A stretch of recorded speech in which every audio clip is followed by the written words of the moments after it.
So Florida is thinking about having a bear hunt, but you're not a hunter. So why should you support this? I'll tell you why.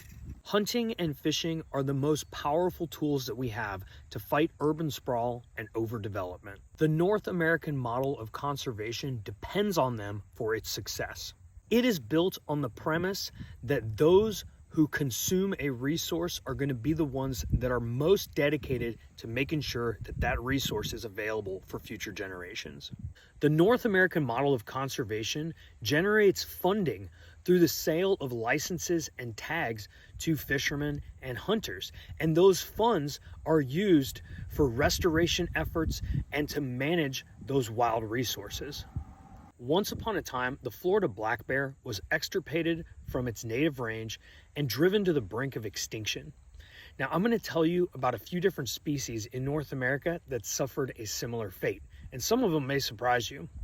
White-tailed deer, wild turkey, elk, moose, bison, and a number of other species that once upon a time were on the brink of extinction. Nowadays, these species are thriving across the country, and it is because of the efforts and the management that is driven by hunters and fishermen that these species have been so successful.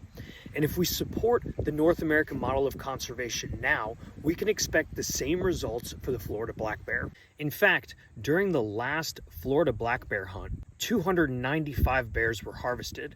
From that hunt, Florida generated $400,000 of funds that were directly reallocated into restoration of habitats for black bears.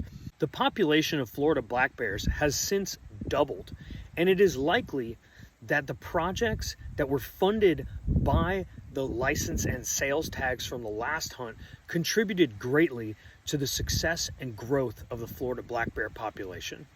Supporting the possibility of a black bear hunt in Florida ensures that these funds are going to be available in the future so that we can continue to watch this population grow. So what can you do to ensure that this happens? Well, there's two things. First, you can send an email to bearcomments@myfwc.com and tell the FWC that you support a bear hunt in Florida. And second, you can show up to the meetings. There's going to be virtual meetings April 2nd, 3rd, and 5th. You can show up to those and voice your opinions. You can also come to the in-person commission meeting May 21st and 22nd, which is when they will be making their decision on this bear hunt. So please show some support wildlife in Florida, and support the Florida bear hunt.